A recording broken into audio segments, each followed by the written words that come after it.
मानक जी पहले घोषणा पत्र में लिखा क्या था उसको पढ़ लें, फिर ये कहें तो शायद अच्छा रहेगा।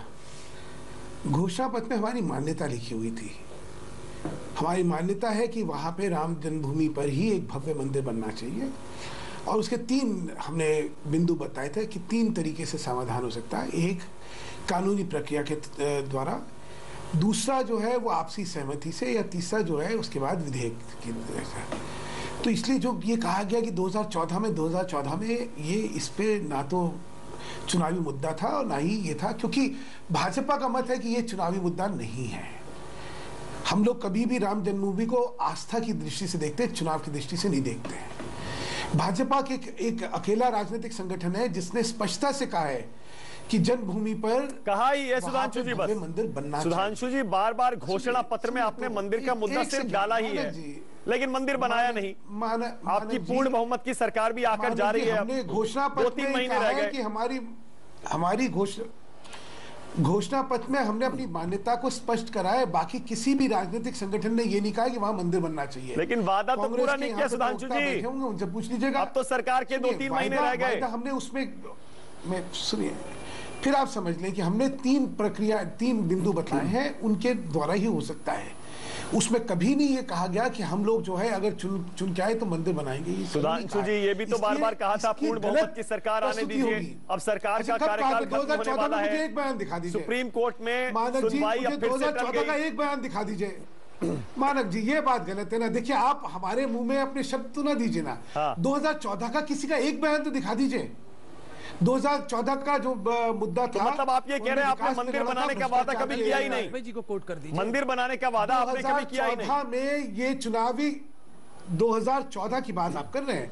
2014 में ना राम जन्मभूमि मुद्दा था और ना ही राम जन्मभूमि को लेके चुनाव में हम लोग गए थे।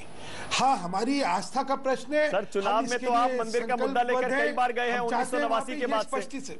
1989 के बाद से आपने कई बार चुनावी मुद्दा बनाया। मैं दूसरी बात कह रहा हूं, लेकिन मैं चुनाव से नहीं जोड़ रहा। मैं चुनाव से नहीं जोड़ रहा। सुधांशु जी मैं सिर्फ ये कह रहा हूं, आप मान रहे हैं ना कि मोदी सरकार में मंदिर नहीं बनेगा। आप भी मानेंगे ना ये बात? अब मंदिर बनने की संभावनाएं मोदी सरकार में खत्म हो गई। आपने अगर नरेंद्र भाई का आपने उस दिन नरेंद्र भाई का बयान देखा हो, उन्होंने कहा हमने 3 तलाक का भी जो विधेयक लेके आए, एक बार कानून के फैसले के बाद लेके आए। अभी 10 जनवरी को देखते क्या आगे होती है। ठीक है वारिस पठान, सारी प्रक्रियाएं जो है क्या वादा खिलाफी की है बीजेपी ने? अब नाउ कितने बार जजमान आ गई। वारिस पठान, क्या मोदी सरकार ने वादा खिलाफी की है? बिल्कुल, बीजेपी ने तो 2014 के चुनाव के जो मैंडेट में लिखा था उस पर तो सरासर वादा खिलाफी हुई है। मानक जी आप देखिए ना 2014 के मैंडेट में क्या था, 2 करोड़ लोगों को रोजगार देंगे, काला धन वापस लाएंगे, मगर कुछ हुआ ही नहीं। काला धन आया ना। मैं तो मंदिर पे कह रहा हूं, मंदिर पे बोलिए ना। जो सफेद धन था देश का, जो सफेद धन था, मंदिर की बात फांसी की चर्चा नहीं करें, राम जन्मभूमि की चर्चा कर रहे हैं। विकास के मुद्दे पे नहीं, ये मंदिर का मुद्दा लेकर ही बीजेपी की जो सरकार है 200 से 200 क्रॉस कर दी। और अभी भी इनका मुद्दा तो यही है, गाय गंगा दंगा मंदिर। विकास का कहां नाम हो रहा है?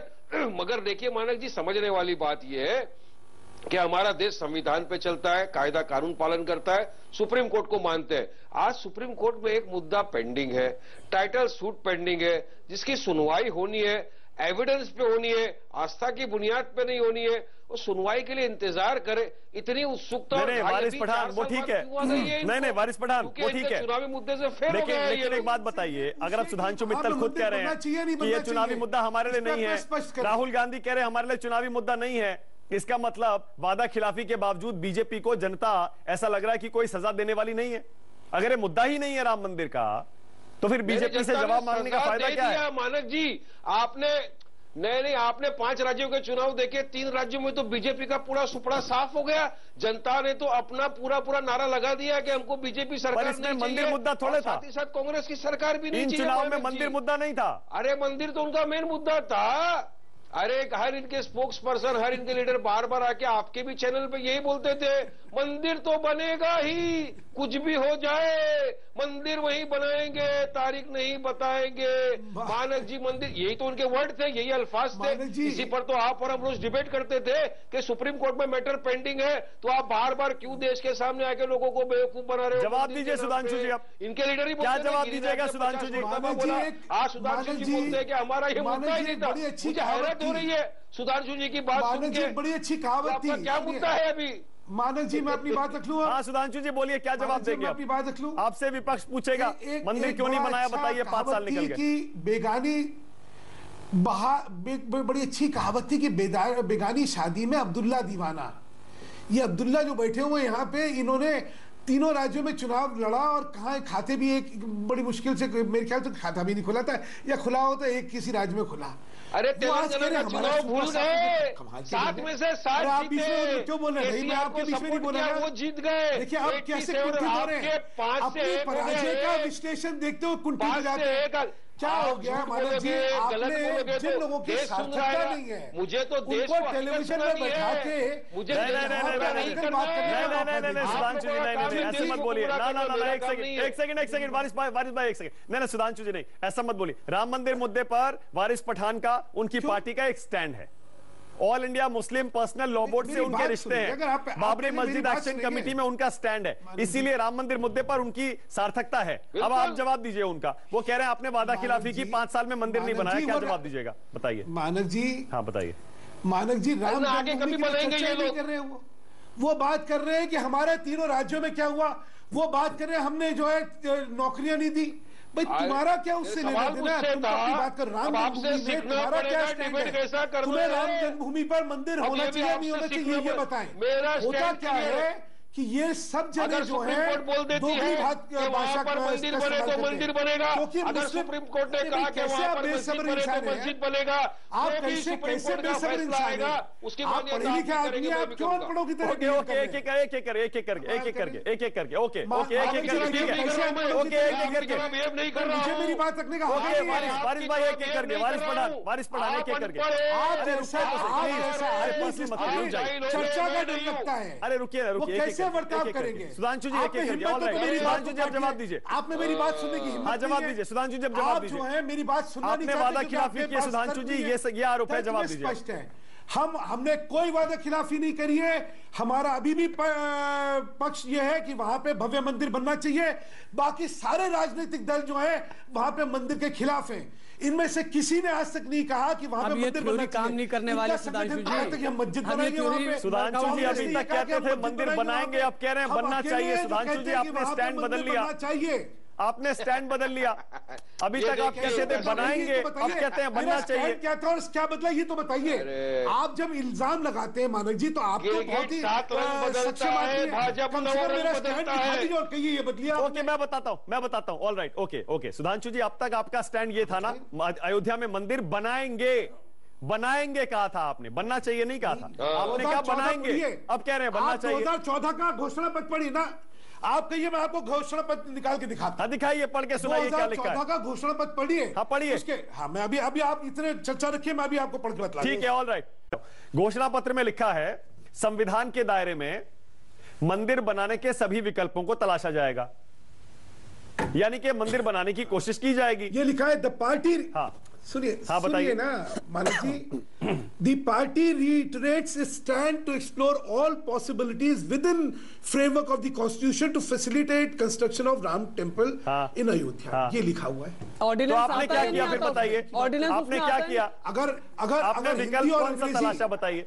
मानक जी एक सेकंड, मानक जी हिंदी अंग्रेजी जिसने भी पढ़ी होगी वो इसका मतलब खुद ही समझ जाएगा। इसलिए जिन लोगों के कहने पे आप हमें कह रहे हैं हमने वादा खिलाफी करी थी, मुझे तो बड़ा वादा खिलाफी तो उन्होंने इशू पे किया है। आप बता दीजिए ना, मैं तो सवाल पूछा है, आप बता दीजिए आपने विकल्प तलाशने के लिए, मंदिर का विकल्प तलाशने के लिए आपने क्या किया? अच्छे दाम देंगे, सामान्य स्वामीनाथन कमीशन देंगे, दे दिया। विकल्प तलाशने के लिए हर चीज देंगे, 5 आरोपी दे दी। सुप्रीम कोर्ट में उसको आगे परसू करा, हमने जो है बातचीत में तमाम करी है। जो संभावनाएं निकलेगी 4.5 साल में कौन सा प्रयास किया इन्होंने? एक टेबल पर आपने तीनों पक्षकारों को बैठाया है। पूछ रहे नहीं सुधांशु जी बताइए कि पिछले 4.5 सालों में आपने तीनों पक्षकारों को एक टेबल पर बिठाया वार्तालाप के लिए, बातचीत के लिए, आपसी सहमति के लिए। सुधांशु जी मैं अपनी बात रख लूं। हाँ रखिए। और आप कह रहे हैं कि जिसकी इंग्लिश कॉन्स्टिट्यूशनल फ्रेम के अंदर जो आपने बात करी है, ऑर्डिनेंस भी उसी के अंदर आता है। जवाब तो सुनिए, जवाब तो सुनेंगे। हाँ बोलिए। मानक जी, स्पष्टता से जो लोग प्रश्न उठा रहे हैं, पहले तो ये पूछे कि भाई आप राम जन्मभूमि के मंदिर के हक में है या नहीं है। आप प्रश्न उठाइए, मैं जवाब दूंगा। इनकी बात का क्यों जवाब दूं मैं? जो जनाब मंदिर की खिलाफत कर रहा है, आप रूलिंग पार्टी में हैं, you are answerable. You don't teach मी।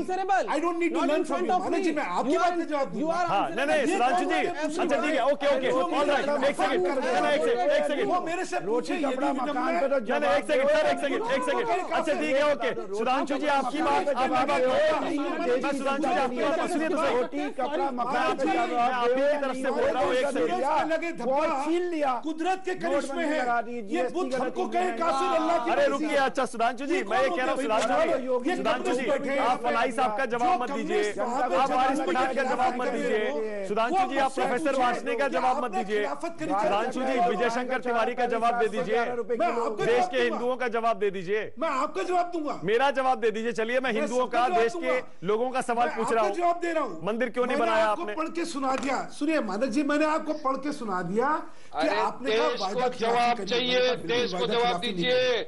पहली बात। दूसरी, ये जो राम मंदिर के विरोधी है, क्या बात है जवाब दूं?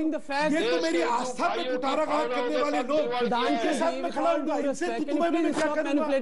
तीसरी बात, राम जन्मभूमि भाजपा की आस्था का प्रश्न है, वो चुनावी मुद्दा नहीं है। ये पहले भी कहा, आज भी कह रहा हूं मैं। अच्छा ठीक है, ओके सुधांशु जी, ओके एक और चीज, मैं फलाई साहब आप ही की बात पूछ रहा हूँ सुधांशु जी से। सुधांशु जी, राम जन्मभूमि सुधांशु जी एक सेकंड, वारिस भाई एक सेकंड रुकिएगा। फलाई साहब का कहना है सुधांशु जी, मंदिर का वादा आप नहीं पूरा कर पाए, जनता से माफी मांग लीजिए और कह दीजिए एक मौका और दे दे। 19 में आप चुनाव जीतने के लिए एक मौका जनता से और मांग लीजिए और कह दीजिए फिर बना देंगे मंदिर। मानक जी, मैंने मानक जी आपको एक शेर सुनाया था ना, सूरज पे लगे धब्बा कुदरत के करिश्मे है। ये बुत हमसे कहे काफिर, अल्लाह की मर्जी है। अरे इनकी बात का क्यों जवाब दूं? आपने फिर कहा, मैंने कहा आप पूछिए मुझसे, मैं जवाब। अच्छा ठीक है, विजय शंकर तिवारी का जवाब दीजिए। नहीं करी विजय शंकर तिवारी का जवाब दीजिए। इनका अस्तित्व क्या है और क्यों मैं इनका जवाब दूं? ये किसने आपको जवाब नहीं देना चाहते क्योंकि मंदिर पर आपका स्टैंड है, जो वहां पर मस्जिद चाहते हैं, वहां की खिलाफत कर रहे हैं। विजय शंकर तिवारी का जवाब दे दीजिए मुझे। सुधांशु जी क्लोजिंग है, क्लोजिंग कमेंट ले रहा हूं सुधांशु जी, आपका समय खत्म हो रहा है। सुधांशु जी, विजय शंकर तिवारी का, असद खान फिलाही का मत दीजिए आप, विजय शंकर तिवारी का जवाब दे दीजिए। मान्यता है हमारी और ये मान्यता कोई चुनाव का विषय नहीं है हमारा। तिवारी की विजय शंकर तिवारी का जवाब दे दीजिए। बीएचपी का मान्यता पे अड्डे गए, वहां पे मंदिर बनना चाहिए तो, और बाकी सारे बनना चाहिए। चलिए आप भी समाजवादी और कांग्रेस की बात बोल रहे हैं। चलिए अच्छी बात है, कांग्रेस समाजवादी पार्टी बसपा सब यही तो बोल रहे हैं। सुधांशु जी आपके स्टैंड में और राहुल गांधी ने क्या गलत कहा? वही तो मैं भी वही कह रहा हूँ, आपके स्टैंड में और कांग्रेस के स्टैंड में अब क्या फर्क रह गया? बहुत थोड़ा सा ही फर्क रह गया, सिर्फ मैनिफेस्टो का फर्क रह गया। कांग्रेस का फर्क है, कांग्रेस कभी नहीं कहती कि वहां पे मंदिर बनना चाहिए, हम कहते हैं वहां पे मंदिर बनना चाहिए क्योंकि रामलला का वहां जन्म हुआ है। ठीक है बनना चाहिए। ओके ऑलराइट, कोई फर्क नहीं है। परिवर्तन आएगा मानक जी। चलिए अब 10 तारीख को देखते हैं, 10 तारीख को देखते हैं, 10 तारीख को देखते हैं, 10 जनवरी को, क्योंकि 10 तारीख को राम मंदिर का ये फैसला सुनवाई के लिए नई बेंच बनेगी और तब तय होगा सुनवाई कब शुरू होगी। तब